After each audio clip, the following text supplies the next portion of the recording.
Punamku taramnokchari ELITETV health is well program asing tabil punamku han bamakta da tong host HEEYAI LEIMA TONGBRAM na taramnokcha galoinena ikokno na kurumjari ekwigi paring naina jathajaba sigumlaba health is well haiba program ekwigi matam gi oina tongan ba ekwigi health issues ta akhoi pogachaba khana nainajaba gi damakta pogachaba dugumba thoramni ngasi shu ekwoi health is well program asida yamna maruiba topic amoina ekwoi khana nainana bui damakta pogachari ngasi gi asigumlaba yamna maruiba topic sisu koi eyes and eye bank hariba asumlaba topic asini ekwigi miyoiba gi hakchang da one of the most important sensory organ oriba sumlaba mit si matau karamna ekhoina hena sokchendana ba aduga ekwigi blindness ina kamain tawri aduga hena ekoi hojikti ekoi media gi social media gi yam chawba ekwigi influence am su lakwa adugumba ekwigi matamam khak oibanina ekoi angang nubi ahan amata khaktana phone su use tawi masina ekoi mit asi ekoi visual impairment sidagi ekoi matau karamna ngakthokani haiba duga tongan ba mit tanaba anaba kayama matau karamna khoina ngakthokadage karamba layong chathal kadage haiba sida natana ekwigi manipurda ekwigi miyoibagi mit asi mi mana lai khidraba matungda miyoibagi mi mada khoina transplant kamaina tawdage karamba mina karamba miyoina karamba patient da khoina hairiba ekwigi mit asi khoina donate tawrambadage haiba sigi matang da khoi khana nei na bidamata pokachaba dum topic ni ngasigi khoigi pokachariba topic asida khoigi specialist oina khoigi ELITETV gi studio da lengshin binu lairi han bamakta da khoigi ngasigi talkers khoigi specialist si sakaminga kona nang tang mayam gi mangda thamjage han badai khoigi Dr. VIKRAM Singh KHOISNAM khoigi Dr. VIKRAM ELITETV gi studio taram nokchari khoigi sa Dr. VIKRAM si khoigi state nodal officer for control of blindness and visual impairment gi nodal officer kaktana tana ophthalmology samasuni khoigi thagachari sum laba topic asida sarna isagi oiba experience mayama maduga matau karamna ko visual impairment amadi khoigi blindness gi matangda khoi masigi NPCVI sigi haksel sigi matang sigi program sigi matang da kari akhoi strategy kari mayam da phangba yab khudong chaba singsi doctor na thambigani habagi chap chaba thajaba leijai thagachari isagi achen mamatam khara khajiktang kaithokpiduna sigum laba pokachari program sida akhoi saruk yabi bugta mutta ELITETV makai dagi han program akhoi doctor bu thagat phongdok chari ngasigi pokachari ba khogi topic eyes and eye bank hariba topic asiga mari leina bi han bawang si ai khoi Dr. VIKRAM da lakchage sir khogi October gi date 8 si khogi World Eyesight Day haina di observe ti tawe adumakpu khogi Manipura lairiba khoi miyoi singsida khogi hariba World Eyesight Day sigi significance ikhang da bagi achauba mami amata ba dauna di tawe adumakpu ngasagi one of the most important sensory organ ori basumlaba mit si observe taw sigi numit sigi significance akhoi public ta su miyam da khanghan bai siamna mathau tabra haina khale masigi significance masi kari oigani masigi chapchaba pangthoi bagi maram se sigi matang da doctor amtang hana thambi Ziki the say World Sight Day in Hai. Yes. World Sight Day in Ba. The Masi Yahana. Okay. World Health Organization WHO Ba. Okay. The IAPB, the International Agency of Prevention of Blindness.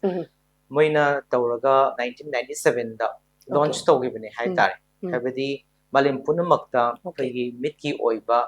Numit Hai Tare Mit Kubagi, Numit and Apenam Thamsi. Aduga chahi amasida amutang pangthoksi World Sight Day se na aduga apaina October gi second Thursday the law every year suppose handiki chahi gi second Thursday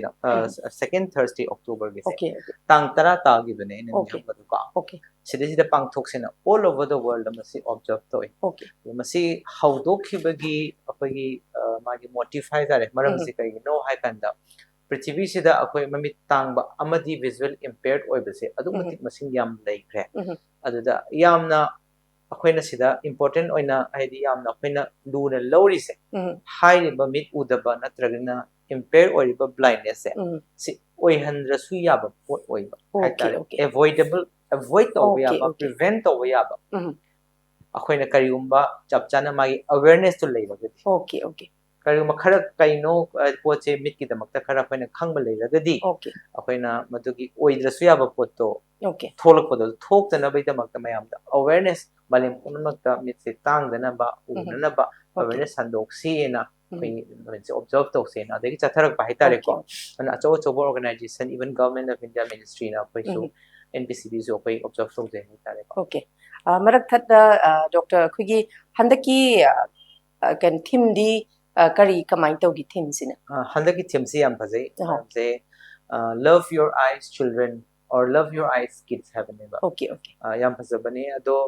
ꯍꯦꯛ ꯍꯥꯏꯕꯗ ꯇꯥꯕꯗ ꯑꯉꯥꯡ ꯁꯥ ꯅꯣꯏ ꯅꯃꯤꯠꯇꯣ ꯅꯁꯥꯒꯤ ꯅꯃꯤꯠꯇꯣ ꯅꯨꯡꯁꯤꯖꯧ ꯍꯥꯏꯅ ꯍꯥꯏꯕꯅꯤꯅ ꯆꯠꯂꯦ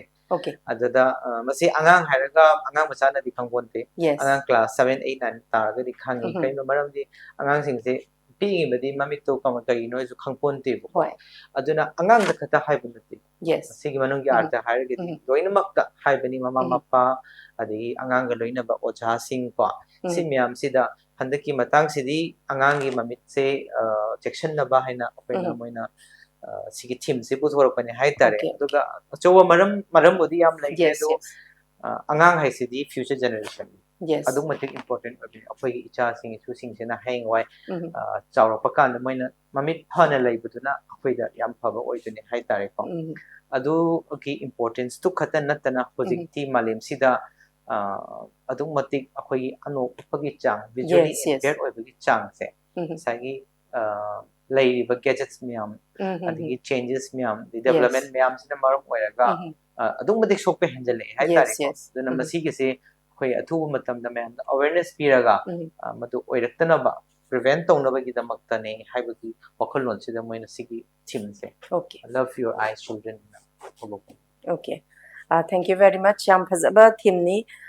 duga makha chathajabo ina ina doctor da lakchani sina doctor na hojik supan biri ko haidi visual impairment se koina masigi awareness se phajana leiba targadi masidagi khoi ngak thokpagi keno se khudong chab se aduki matik lei haidana ado haidi doctor masi visual impairment ka blindness ka gi khena basina kamai tawbano duga masi kamai na ngak thokadage habse sigi matang si marik chumna ungtang thambiyo doctor mayamna adum khali blindness haisine kaino visual impairment haisine kaino habse si chap chaba yam laiba mo da thamjage akoina arapa onge hai 30 kilometer meter da oli ko arumba onge hedi kg da oli pound so leidan adumaina mit pu bagi chang se kai do onge hai bagi pot ama lai ko kaino kan da ngasai gi pu da ba hai ba blindness hai ba sigi define to ba ma chang ai di kya mo udrino hai ba se aduna apaina olak pa kan se da akoina blindness hai bagi magi definition hai tare ko akogi akoina thamjari ba magi level se hai bagi blindness hai ba se kaino hai kan da miyoi amagi khwaidi afaba na magi best correction tawrakanda anok chap chap upakanda po khwaidi correction tawba yarakanda ubagi chang se meter ahum dagi henna uba ngamdraba adumba miyoi singdu ko akoina blindness ne categorize tawe samna haibada adubu meter ahum dagi henna di uba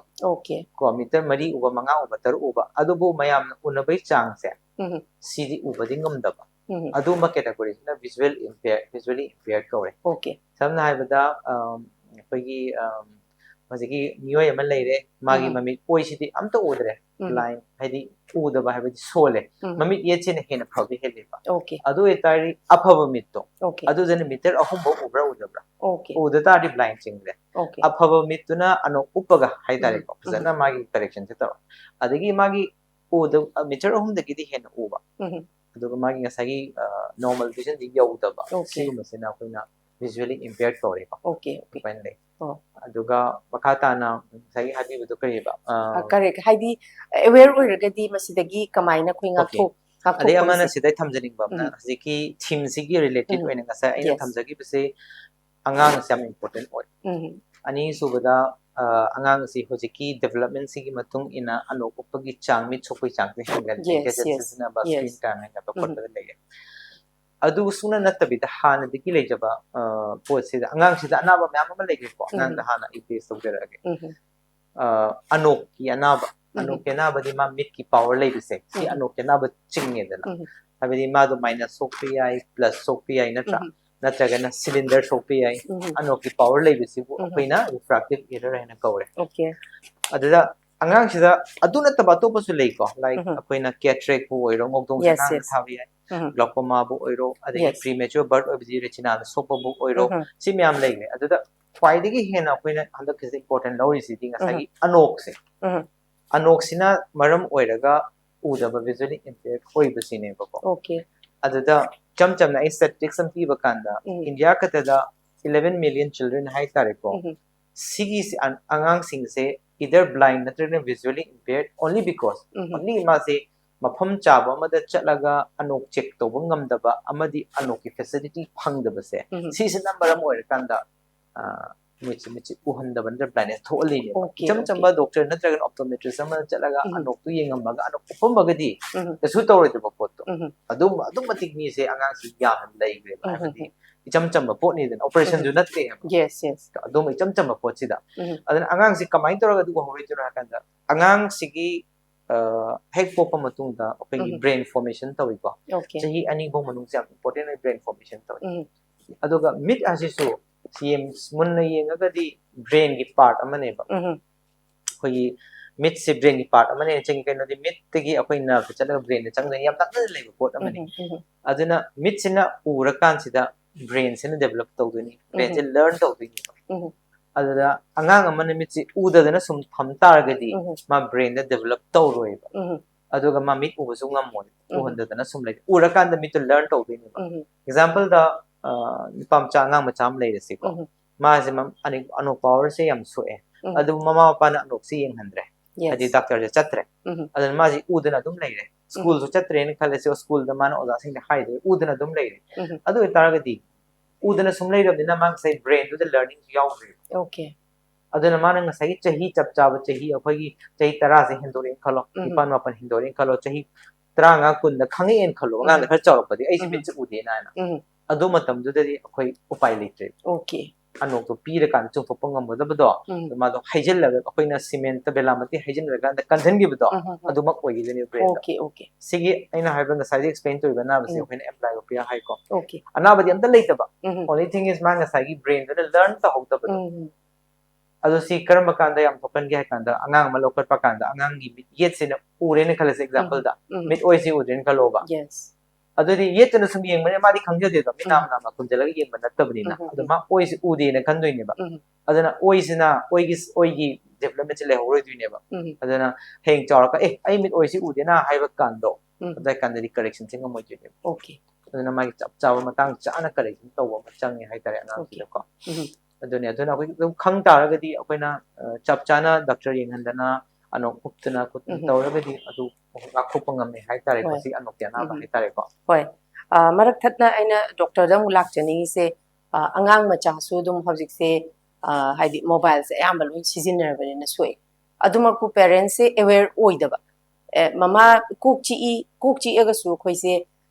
haidi ophthalmologist sama chatlo optometrist sama chatlo haiba se haidaba sumchi oirangani haiba parents su yam yawe ba aware oidaba na maram oiraga timely nga sai yeng haudaba na sai doctor na panbi do ado symptoms si mid ama nga sai visual impairment oire haiba ki chap chaba symptoms se sima khangaga di yeng jari ba khogi viewers sing parents sing su aware oina ba sumba symptoms se la ga de cha se mani amit sokpagi udaba ngakta na taba hekta hamba haurakpagi se symptoms is doctor kari symptom gadi kamai ulli si symptoms se sing medium lai ru ne hai tare yes lai be maram ji lai re lu bai maram jina sai angang ni ko yes mai ui uti tu kamai na da khangani aduna ngasai gi hai gi bang ngasai gi xenopic symptoms sai be artati ma mami to power lai bana maram oraga kok chiklak pa mapi ta ba adi akoina kanoda school dagi mana phajana silaktaba phajana mamang da phamdagadi udi hairapagumba blackboard da udi haibagumba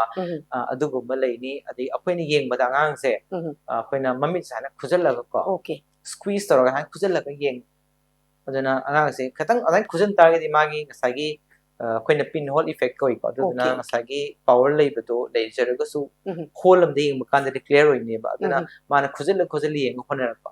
adu sum angang se na su complaint to targadi adu su khangoi duine ba mani khujali yeng duine ba aduna siguma symptom meam se si meam se akoina yam kupna yeng bam di changem bam di ngasai dairu ne di ngasai gi angang ne na hydra di akoini khangoi duine ba adu observation yam change ba angang ta akoi katana tana osa sing na school da class da singang mamit udu mali adi ima parents su man halak paganda silai potolution na sum silak pa spelling la na silak pagumba koi hangba ma change ko adi angang do na gyan ta na uba wa li ko hairo adu ngasai mamit nama uraga mamit nama udu ke su lai dine ai di ui haraga mo uramoi dine ba nama ma do aduna symptoms katana tana akoi regular check up hai tare angang sina hek polakpadagi di adum akoina recommend tawraga su kasung ngamba nate adubu doctor da amtang ko chahi manga bo manung da di ko at least doctor da chatpadi dakar oibra ina khale mai total check up set tawna ba hai tare ko okay nganna khangawraga faidana ko okay makha am chathaboina doctor any am khangning ba mana kasa even ekoi surrounding da bo tum yam toina tawba yawi habdi mit kitang nongai tre khotre habada mit sopo oiramba yain assumption da ophthalmologist chattabida direct optometrist samada chatlaga power glass lawbusu adumak yaweba sigi mangjaba haidi hana consult se ophthalmologist hana tawphum thokpra aduga direct makoina optometrist samada chatlise sigi maraksida di haidi semdokningai oiba keno yawba kamain tawi sige se akoina yam sing haragadi hoji hoji optometrist se they are well qualified ne ko adan optometrist chatlaga su kaidi maram di moina anok to hena phajana bu yengani ko to budubu adu ngasai gi optometrist tuna ophthalmologist ta yengadaba potto adu identify to bamba thoe hai tare e nang sidi aina yeng se power khatani atopa specialist ama chatlaga nangi retina check to budaba to thokpiu e nang se cataract leba mali and maduna phajana guide toraga doctor da chatna kemta leitaba oi taragadi mana it is first line of screening the ko maram di hojik doctor sa tung mati what doctor di line optometrist se koi india da yam wat khreba aduna ngasai gi hai issue se lai ne ngasai check to ta bagi hai tare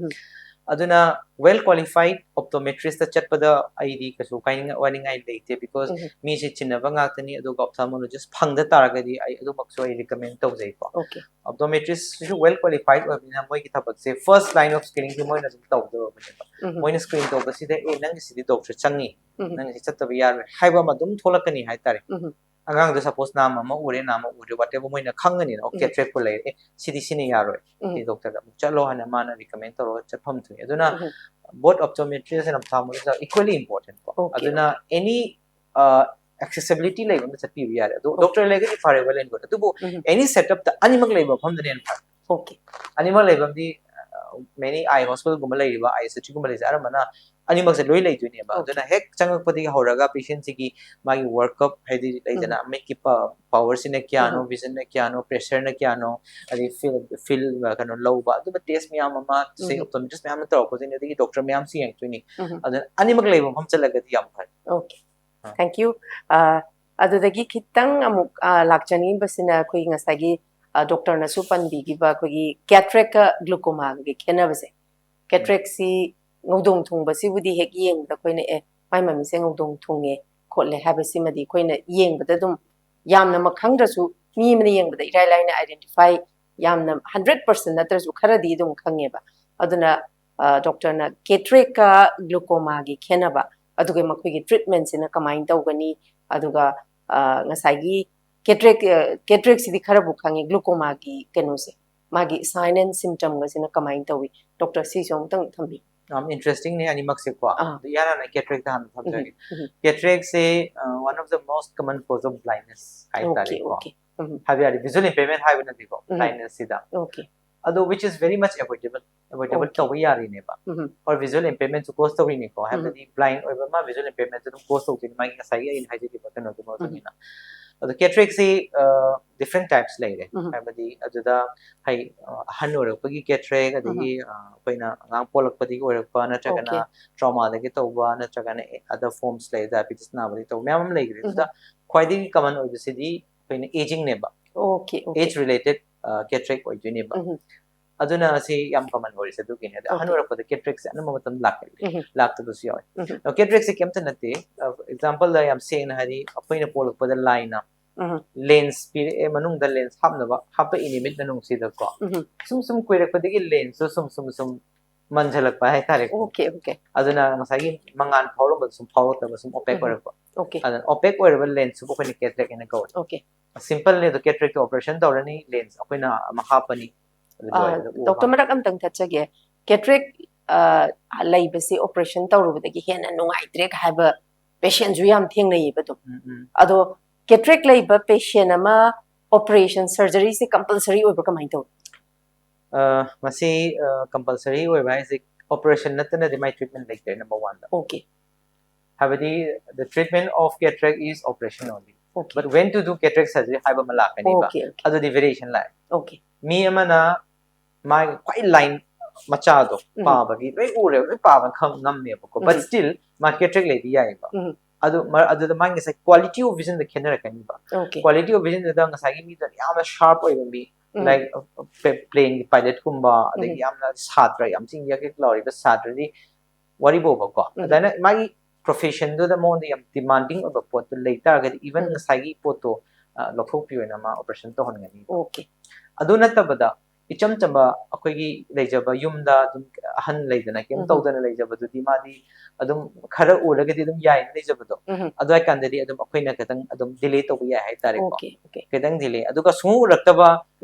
sagi hai se blindness ka la podu di adum badi am very much indicated adu na tragedy operation na tragedy lai ru ni ba and operation se tawdana man drop kumba hida kumana di upai lai roi however sagi operation se ngasi mak hemuk tawro haraga emergency da operation ta hodragadi uroi habti leite magi timing chana well plan taraga open operation to yai ba to budu india ma mitang myam se ngasagi sudau to dana sum thamba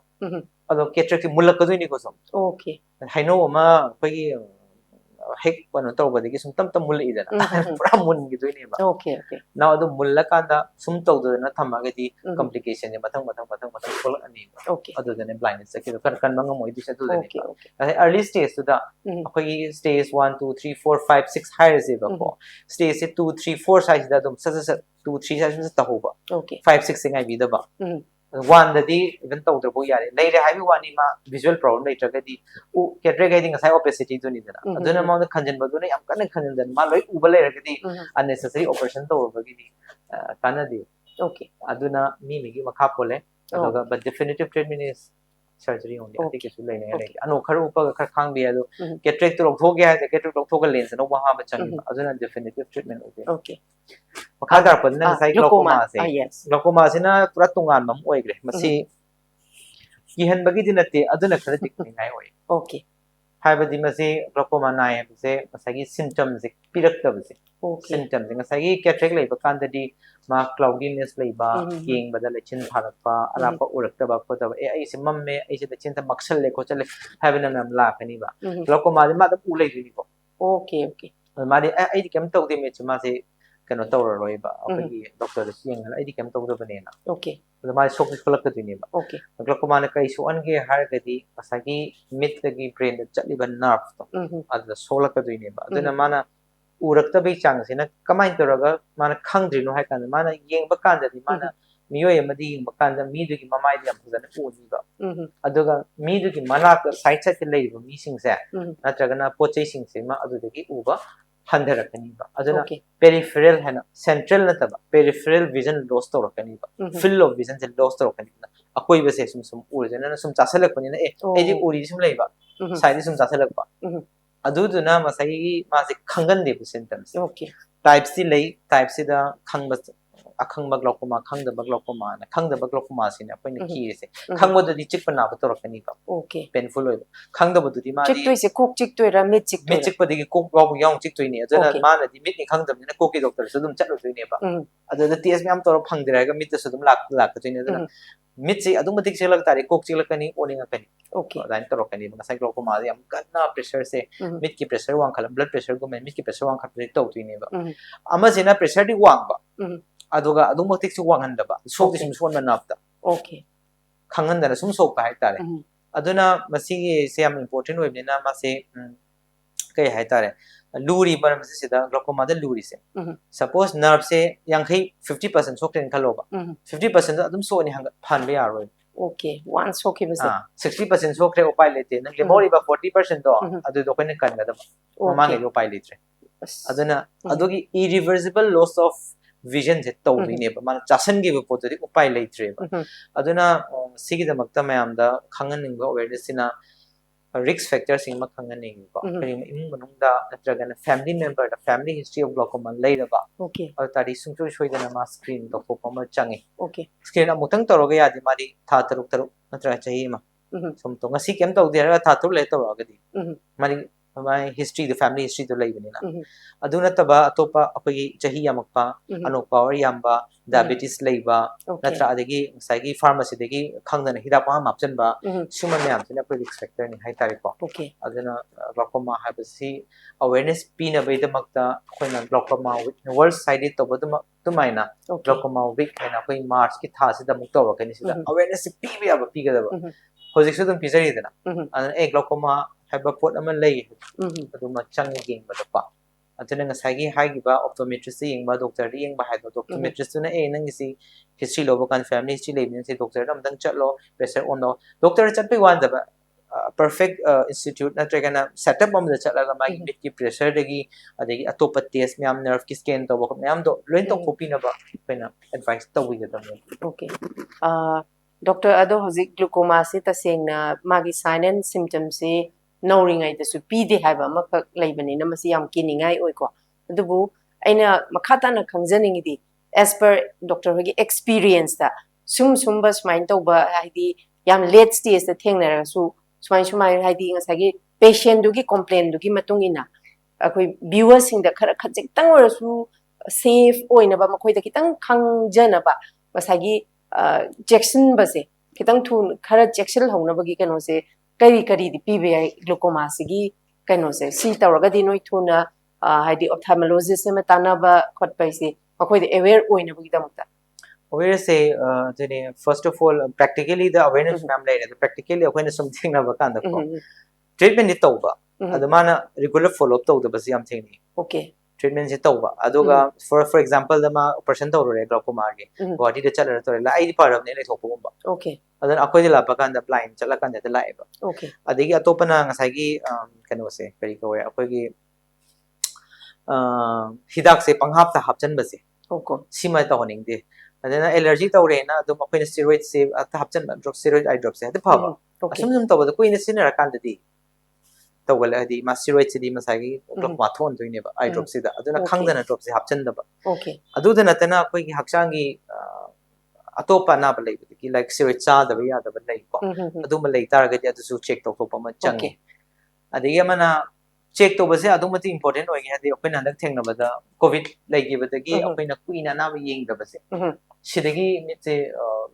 yam sokchal ga la pa udan la pa se mi yawe to ma yawe and regular checkup I was in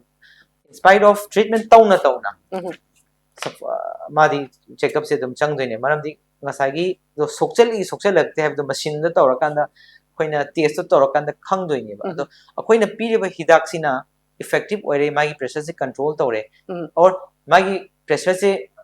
for example a normal da suppose 16 le ren khalasi normal ore magi su tawre have leite mi khara dana 16 da sudum sole mi khara dana 15 sole dana akoina target pressure thamba leiba pressure dana mathang yana sokchal e have som sokchali lakte na khangdok podo aduna masi important oi hai tare aduna miyamna khangdise first of all ngasai hai giba risk factors in leiraba e thopiro Okay. risk factor leigera leira miti yengani ko the risk factors and family history is important hida panghap tapun base phatre aduma leirga ding thopiro adegi diabetes leiraba steroids isu prolonged steroids ni tawdise okay diabetes leiraba chahi 40 50 yokhalaba ano power yam so oba leidana adugumba leiragadi sungsoi soidana glaucoma gi screening to thopio aphoba mafam amada chalaga okay okay haidi well established eye hospital lamda chalaga ne mai test to thopa glaucoma screening check to thopio yes thank you yam nuaje hoziki diabetic ki matang se la akanda koi diabetes patients yu am lei diabetic patients sing je ayamba mid the side effect lei haidana doctor he khaine adugi matang da ina khangjaning na ngasagi diabetic retinopathy si adum treatment tawbada irai laina adum phabra natragana masi preventable oidaba kamai tabu si matang si diabetic retinopathy si diabetes na maram oiraga retina sopo oigedoi ba ko aduga diabetes na any part so on ngam mit so cataract la ngam ko na even glaucoma hydrogen but finally most important say retinopathy do ne ba okay mana soli maram se kem de kidney soli na diabetes na na mid the maning part the retina ni yaurise retina se da kogi blood vessels haitare I utong me ama chatle ba aduda capillaries haitare ko mam duda ngasagi sugar du sum wang pana maram oiraga sum changes lak padagi magi aduda pathology me ama tholak pa haitare ko adudana ma se tamna sokchala ka duine ba adudana diabetic retinopathy se laiba kan se da either symptom laita bi ai okay adagi symptom lai bi ai hek hobada initial stage ta symptom laita ba mi to ne breaks lai se okay madi lai thok tu ni ko adu tare ga di ko na I thola kan uta kan chat pa kan di ma do salak saramba okay min singam da ba kumba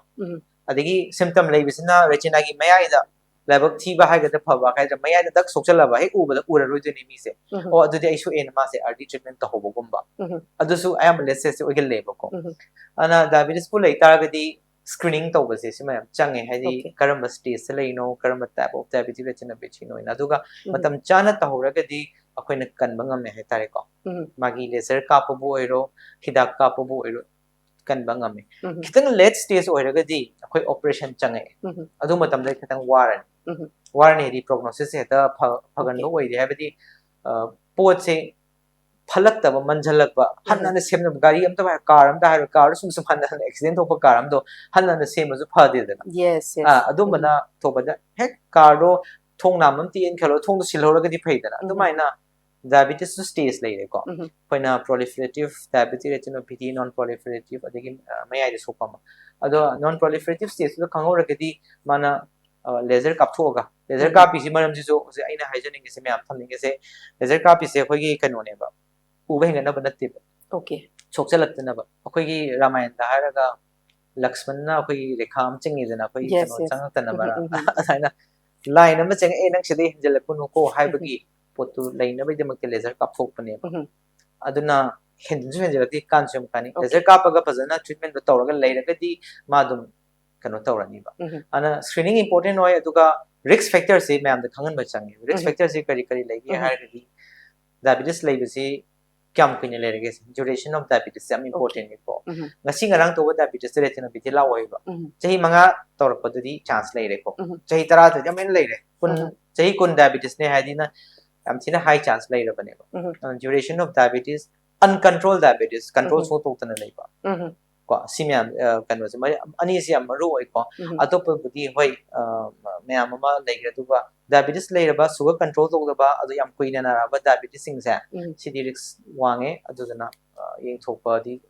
soidan yeng thopi ba ha ba mai okay doctor aina yamna khangjaning isina laser kapagi matang se si sum mayam na haina bada sum napi na yam hek thengni ki di kening expect opening da basi spec hapning da basi laser kap tho ga di spec long thok pa yai ka hai masi kadai bo yong na chumbano others kri doctor na di hojik hana sokhi ba chang du da ki henjilak na ba lakshman rekha ma line of control gumbane ba adu sigi matang sira kamai to usang laser ki matang si yam kanu to wa leire hadi kya confusing status leire hai ba question se dai clear to rake ko retina da copy ba laser se ga anu uptana ba copy laser se ani se pura different oi tune ba okay ngasai gi retina the copy laser du di kamai to ge da ngasai gi aina hai blood vessels myam do phunba phunba dagi isi yogdaba dagi ma chemicals myam tholakpa adudana anuba blood vessels immature blood formation tawpa adana isi buru buru tholakadaba leiba sing do pen laser se kapaga ma se sielaga thamba hai tare ko adain tawdineba adudana pura different wagena ngasai anok sina kamai to ge da ngasai gi mi manu u bai se manga je changa ga retina da tar u tuineba adudi retina du phana phana leiduni kema kai ba leiduni only thing is ma ngasai gi pot ama yeng badugi my focus to retina chap chan ta drakanda refractive errors la tuineba mamang da tabe maning da tabe mamang ta ga na myopia minus number maning da hypermetropia haire ko aduna adui do retina chap chana ta na bai da mak ta khoina anok se hapchan maneba anok khoina opi se kem na te lens neba akoina minus ki number hap kan sida asai mamang da ta ban le focus to retina da khadang chathala ta hanba ade plus organ maning da chathana ba akoina by concave lens hap concave magi lens ki makha pona hapi neba now anok to hap ta na ba toroke haragadi anok ta ngasai gi lens hapi ba anok se by concave ama saina manung da conjen ma by convex ama konthok ma lei duini dana minus plus ki matung ena adugi pot se akoi mid ki mamang ge saruk ta yauri ba cornea se sidai sida akoi na kitang kheto aga ngasai gi shape to tahan be wani da has minus number hap to ta ga di concave lens hap to ni dana concave oin ge tari kitang mayai di kitang cornea to pothok tar ga di concave lens ole adu tari my focusing to chara e anu hapai mota adu jang sai laser na khotok pa wani ba khuna di kholu ya tam dina nap to all kan laser na machine na to gi ne ba aduna anong se uptani ngai ni torok pai wani adubo magi so disadvantages lay hai tare aduna ngasai gi mioi amada -10 -11 -12 sol pa se apina pathological myopia koi habadi number soba aduda akoina ano uptana ba hona raga laser ka paga ano uptabadi yai but number du di hengalak tori dana hengalak pa katana madi mit kano da kan retina da sumagi laina da sok tuine ba ado anok ti upta be anabu dum leini ba aduna chumnagi akogi sopas makhan ani leile sagi genetic oiba pot ama pathological oiba ma ado chamchama development se kemnate for example da akoina pot ama khangao ma lei chalasi bazar da khangao se khwang di chaba aduga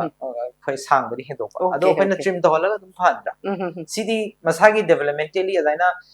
mit yauri se cornea yauri lens yauri manung de myam yauri dum yam chap chana khoi retina ta ga da line simak pu da kitang idhar udhar chena bado adu wani adu lens ma happy ya dinu adu matik sum chena ga anaba moina lak tar ga di to pathological kau greba adu madadi tawro bada laser se yam kana kana tawte adu ga minus even 10 gi mathak ta -8 gi mathak ta wang la ki pese recommend kya tawte side effects le bi ai ba ko adu na taba objective refractive surgery na pambai myam ma thogle wa adu ma chathabe adu na sai basic question je retina gi laser ga anok gi laser ga ani ji khane ai da yes ani se khang da na adum mayam se khazik khazik the khangba yam na pung phana khangdabani na haidi little learning is dangerous I dine ba mayam da tawni se okay anyway thank you very much do doctor aina hoji amu makha chathajani sida ngasagi akhoi NPCBI gi program sigi makha da akhoi miyam da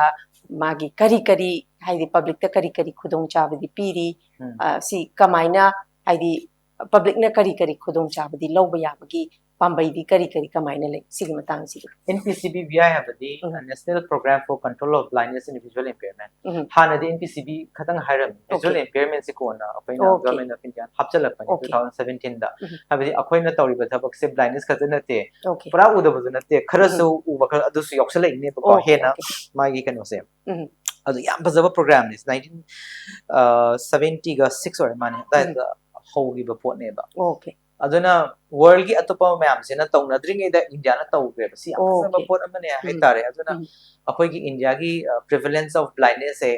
adung matik handa hangre ko my target se 1 dagi 0.5 dagi dai toroga handara ga hojik se adung matik handana ba my target fulfill tawre hai tare ko aduna masigi manungda program sigi manungda government of India madi program se na tawri se am chawgre chawbasida akoina khandora ga akoina kai mayam na khudong sa lo ya gi nien pakan di Miyogi public common dadi ngasagi cataract related blindness is most common nidana aduna operations cataract operations akoina free de tawi hai tare NTCP makhada aduna C number 1 ama ore number 2 da anok yen bagi thabak anok screening se makhan ani leire amana angang da ngasagi hojikta ni moina thim ga yu kan na world side ga tawi kan tawi se WHO na ngasagi angang tawi se do akhoi gi di program se gi matung ina angang dagi mami che school da chatlaga screening to biba amadi anok to lem na pibiba hai base akhoi han ki lejer ba pot amne ba du mati phane le me hai tare and school screening and free kind of distribution of spectacles in number 2 important low ya ba kana bada number 3 da ahanda anak pa urak ta bagi issue se lay duni si very ahan ko de mukta lay duni chahi ni phun la di adana adu the presbyopic spectacles se yan thok pa se si number 3 ni ko atoba public na lobu ya ba yung gadi ngasagi eye donation se eye transplantation and eye donation se aduna eye bank and eye transplantation hai tare sida achobu mating pange si sina kanaba myam du leire aduna taba indirectly akhoi state government ta or akhoi state ta any state in India gi akhoi district hospital myam chawkhatna ba akhoi magi kind of funding tawrakpa magi equipment leina ba magi infrastructure sana ba su tawe adu da natana private sectors myam se NGO private hospitals I was see am encourage tawe adu da su am encourage tawe hai tare moi da su koina moina free the cataract surgery tawra ko koina refund tawe hai tare ko adu myam ama si myam se paktak na ne koina adu ba da training piba doctor myam training piba hu oiro adu ba ngasai gi importantly cataract free the tawba no game no ko pase de eye donation si myam si oiro hai tare ko yam nuai si gi khudong jaba sing si su myam na soi soi dana masi haidi akhang haida tana biraga amasi lawpham thoi amasi lawgani habgi chap chaba thajab su lei makha chatha jaboina doctor daina mu khangning ina hazki akhigi transplant tawgi matang se manipur da akhigi eye bank sidi hojik doctor chap chana leirba kamai taw hojik chap chana leijare akhoi manipur state eye bank hena akhoi honorable minister akhoi sangha gre ko adu mathang da akhoi already eye donation mari 4 eye donation tawre miyoi mari na haiwe ya ta miyoi amana mit ani pi de ba mi ani pan mane na adu da mi pan ni phange mi ni pan amada kana gre hai tare sing na hare gadi ko aduga totally apai transplant 13 mukti apai tawjagre hai tare ko aduna functional ore eye bank is very much functional and ming oina hare gadi manipur state eye bank oina apai lei asuga Lamphel da medical directorate ki mana da state ophthalmic cell du da apai manipur state eye bank locate tawi ado am adu functional ore hai ta hoi cha room for improvement di like have nati khulai hena lei bi ai am to bi ai but however now it is functional yam nuai doctor amuk aina khangjani sina kana gumba miyoi mana ai si sumba kano tawrbanina aina isana own consent da ai mit sima donate tawramge kholomge habise sigi plates tawbam se ai samak su ai whole body organ si ai mohan foundation da tawjagi ai ai matam du da karai to na khangi da dana ado siyumbagi place tawbam sidi doctor mayam da aware si kai kai da kamai tawi yam phasaba wahang ne si se ado mon foundation palaga mon foundation je hojik manipur da so akoi mateng yam pange moina akoi gi achoba role ama lowe akoi gi handak ai bank hang bada to mo yam thagale akoi ne so pa still high time mon foundation se moi di donation akoi organ donation gi da mak to bane do akoi manipur da so akoi kidney transplantation gi so moina dum honai ai gi so moina mateng pange hai tare ko ada ngai gi miyoi amana manipur da karigumba eye transplant toge hai donate toge hai targeti ma du leitrava matung da tawada bane maru se and anyone can donate eye aduna mana donate tawning bal leiragadi pledging taw ma changi pledging taw kan sida khoi chap chana imung manunga tanaraga yanari harakan da ngasai akhoi gi state ophthalmic cell eye bank da chalaga pledging form da toraga form do thagal kan da magi list to le horani hai tare ko khoina family ga discuss to bachangi hai di hai kana gum na donate to gi hai maga ma se leita kan da family member na yad ragadi adu to biya deba adu dana family member ga pasanta na biba adu ga akhoi office ta ai soidana akhoi somna tham phone number ma kapthok charake eye bank ki ko adu phone to biraga kano to se adu dan phone to raga anything query hang biare ko ado Okay. karam kanda tawni kamai tawni ado ka laaga tawni khotpado ai phone number thamjage Okay, yam nuai doctor aina loishilakpada aina miyam da message haigadra haidi matam jana ikuisi layeng hodaba aduga mitsi akogi one of the most important sensory organ ama oribasigi akoi kari haini irai hek lai thokpa aware oi hodaba na maram orakanda ngasai mit phoba tangba yai habagi akeno se koi doctor na thambi banina masigumba khudong chadaba singsi sidagi ngak thokna ba angang bu oiro dagi parents bu oiro oja bu oiro makhoi singsi da tangai phadana aina lawdaba yadaba responsibility ni agi initiative ai lawam thokpani habase sigumbagi step ama ngasi dagi hauraga mayam sida masigi achauba kari haini stepping stone oiba yaba akoi doctor gi wahi khara khajitang public tang thambiram wahi amani dang thamjage yam thamaga yani thangaroi okay ahamada sagi angangi haibani na angang is important oire aduna angang si फाइना importance से कोई regular checkup तो बस में दरकार हो रहा है अंगांग दो मम्मी वो भी कंप्लेन लेगेरा लेगेरा अंगांग वो है कि जही मरी मंगा बो सुरदी एटलीस्ट को अंगांग से चेक तो कॉपी बा अनि जो बता फोन पाए बगी इशू से अंगांग कतना ते अहन सुरई ले रे अद कोई न फोन पाए बस ना मरम ओरगा अखोय जिमि सोक्चन में हेले अद मसी तौबीदना बा मामा पानसु याम चावना हेदी हाय तारे अदुमा प्रिवेंट तौबीबा अदगी हंदसु तंगाई फदबगी पाइ दिया दम स्क्रीन दे तौबी आदबनी बा अदुदना rule अखोय 2020 rule hymn lie C follow तौबीबा Hibi आटदी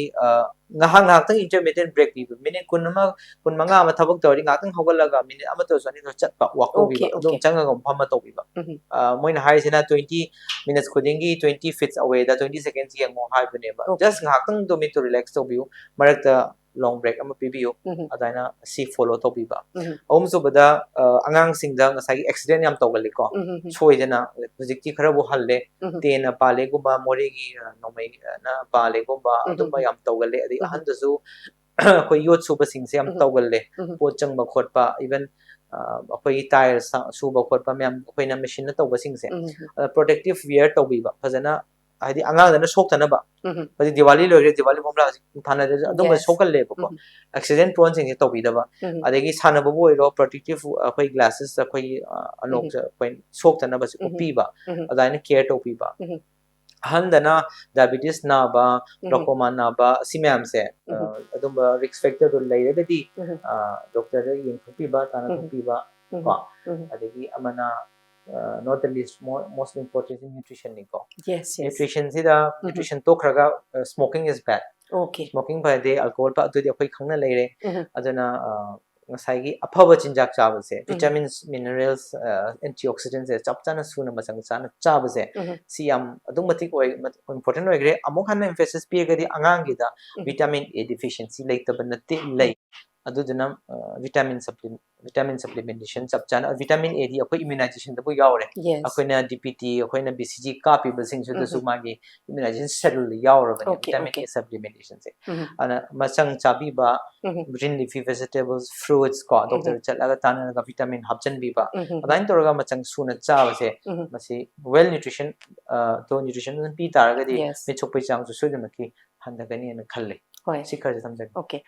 lushilakpada khigi hojiki I bank ki matang sim su yauri banina miyam da su ka haini amukhak pokpa mapok ni siba numita khoisi mai thaba natraga phummaga du manga dori bani adu ai ngonda yauri ba mid oiro lungs oiro any kidney oiro any organ se kana gumba amda khoina piramba hai ba sisu adumak ai eternal oiba lomba nai to punsi makhak hingdoine sigi matang da as a doctor amoina kari haini as a mayam gi public the service piba oina koi doctor gi mai kai dagisu fazaba message samtang tang pibiram sigi matang da message se ai gi poetic oina piba di pir roege technical oina pi ge marade kari da makta mi sina awa adi donate to wada pakhatli no ama yes si practically oina hai tare ai siri ni habi pakhat pam lai re siri kan pi juna jo kamai to oina natra very true aduna ai sir kan ai me che kotho ga pi du ne ha ba le du ne ba adu tar ga di me che kotho ge tar ga di ha ma si bene di khang roi but deformity lai ga dra ha ba se si am ching ne adu deformity kem le mit pra ko ka dam ne te mama ge saru khara ka tang lo ga dam ni dor kan contact lens happy re kan da my deformity am te lori mi am da su khang wei mit ko kre ha su khang wei okay and it is a very short procedure kui ro mi tara ma kun ma za to ra ga loi pa pot oi du ne ba ko adu na adu ba kem leitre adi religion da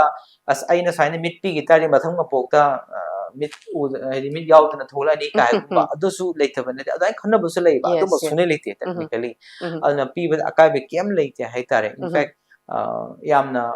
nungai ba pot ma oi gi dori ni sana pi thoki ba hai se adu sikhar se tham jage habdi amana quite important se aware oina apaina pot se any case eye donation gi na taba akhoi je khangdi khangba aware di oiba adu pangthok pati ngam daba si am lei adu si po se akhoi pangthok pang ngam na ba mayam changna hotna se na ai thamjai okay thank you very much am nungai jai isage achinba matam khara khajik tang kai thok pi dona ngasi gi pukachari ba topic eye and eye banks eyes and eye bank hai ba topic asida koi doctor na isage ba experience mayam ma duga miyam na lawba ya ba matau karam na koi gi mit sok pe hanjin dana ba aduga ekoi glaucoma adagi koi cataract ado tongan ba mitta nagan ba na ba sing matang da thambiri thank you very much for sparing your precious time ekoi loshilakpada thamjaning ba wafam di koi ngasigi mit ki matang da aduga koi mit si kamaina kangani hena soksel haloi ki habis ki matang da koi doctor na warol kya ma thambiri sigi thambiri ba warol sing si ekoi matam jana eye checkup tawbiba duga at least ekoi na ngamja ba khara habidi kanagumba khara na dum doctor na thamba wai da khoi di afford to bangam da bani na cha de ka have warol si su yam thamme dumapu at least aina lai ba life to gi capacity du gi matungina aina afford to bangam ba aduma habidi khara nutritious oi ba food adum chabi ba sumaina tawga matam gi eye checkup tawbiba duga doctor na so jik thambi ba khoi gi ekoi si siraga sibanu mita khoi si mai thaba natraga phungi doini ado ai engon da yawri ba singse khoi kanagumba amda piramba haiba sisu akhoi miyoi mapok oina dokimatik khoi se dumak ningsingaga ado aingon da kaino leiba ama agi generation adum ningsing haudoni masik su dumak kanba kanai aduga deformation amta su leiroi habs ai samak su hana donate tawgri phoboi aingon da kibam khak phawramba se ngasi khoi doctor na clarification ama khak thambi basina yam nungai ba ma phawje doctor thank you very much khoi mathang da su tongan be episode ama pudura laksage miyeng tabiri khai punamaki bafam dagi kaine na ya thang ni jari pinabisi thank you